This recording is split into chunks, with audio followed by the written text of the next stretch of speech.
Hello there and welcome to Bottega Zero Waste. If you're new to the channel, my name is Marta and in this space I share my tips on how you can live more zero waste with less.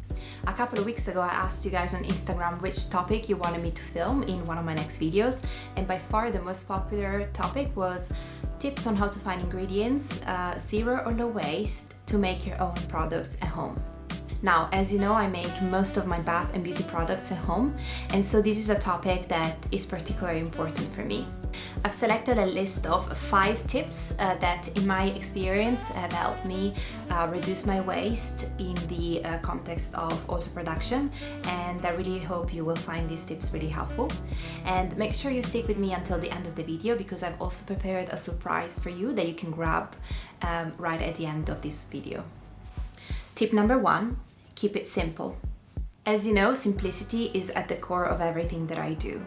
At the same time, when I formulate a recipe, I try to keep it as simple as possible, because if you think about it, when you have few ingredients in a recipe, then you have more chances of finding these ingredients packaged in a more sustainable way, as opposed to having like 20-30 different ingredients in a recipe, and then you're gonna have a hard time finding some of these ingredients plastic free. The key here is to find what I like to call multifunctional ingredients, and these are ingredients that are so versatile that can be used to build the bulk of your recipe without the need of having many different ingredients that will make up for the same qualities. Let me give you an example.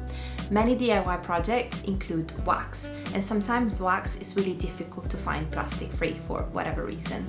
And so I like to formulate a lot of my products using shea butter or cocoa butter. Because both shea and cocoa butter have quite a high melting point and are solid, it is quite easy to find them plastic free. And shea butter will give that stickiness to your product that you can find in wax, and cocoa butter will make sure that your product will remain quite solid. There you go, you can create a very satisfactory maybe lip balm or solid lotion. And yes, maybe during the summer you will have to package it up, perhaps reusing a tin or a jar. But I think for the rest of the year, where the temperatures are not that high, you can definitely get away without using wax. Where do you get cocoa butter from? Let's have a look at tip number 2. Tip number 2, buy from bulk stores. Bulk stores carry a category of ingredients that can be used both for cooking and for DIY recipes. These ingredients are quite easy to find loose in bulk stores, and cocoa butter is a good example. A popular and awesome ingredient which can be used to make lip balms or solid lotions. It's hard and brittle by nature, so it will harden your products, and it also has the wonderful ability to hydrate and nourish the skin. Other ingredients that are easy to find in bulk stores are powders like, for example, arrowroot powder, or starches like potato starch. These powders are used to thicken products like, for example, deodorants. Other powders that you can find very easily in bulk stores are powders like beetroot, spirulina powder, turmeric powder, and these can be used to color your soaps naturally, or to give a natural color to your lip balms, or even special properties to your creams and lotions. Tip number 3, look for sustainable packaging. Okay, let's say that you don't have a bulk store next to where you live. My next tip would be to find ingredients that are packaged in sustainable materials. Some sustainable materials include recycled paper, which you can just compost after you use the ingredient, or glass jars, which you can again recycle or upcycle, and finally aluminum, which is one of the materials that is most easy to recycle. Tip number 4, buy in bulk. Now, this is quite different from buy from bulk stores. When I say buy in bulk, I mean buy an ingredient in a very large quantity. And yes, it might mean that you have to turn into buying something packaged in plastic. We have this concept that plastic is the enemy and that it absolutely has to be avoided 100%. And yes, in a lot of cases this is true. On the contrary, if we buy something packaged in plastic but in a very large quantity, it might last us for such a long time that way we can offset our impact on the planet. The key here is to do this with an ingredient that you know you're gonna use very well for many different products, and also that it has a good shelf life. Tip number 5, Making your own products is not always the solution. My last tip for this video would be for you to really think about if auto-producing a particular product will really help you reduce your waste. So I thought about this because I used to make so many products at home, and I've actually reduced drastically the amount of products that I create. Now, for example, I only auto-produce my own deodorant because I can find all the ingredients plastic-free.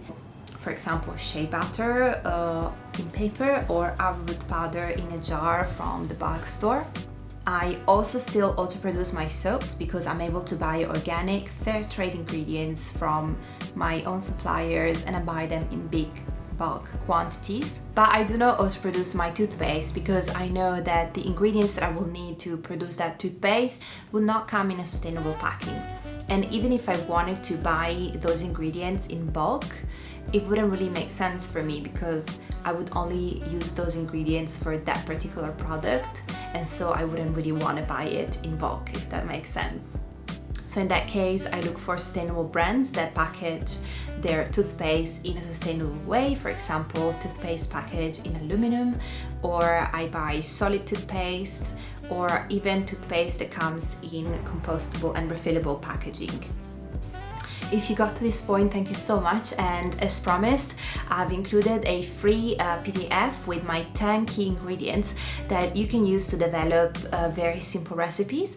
And in the PDF, I've also included some actual recipes that you can try.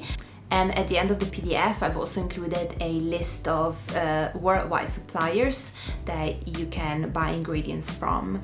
And a lot of these suppliers also provide sustainable packaging options.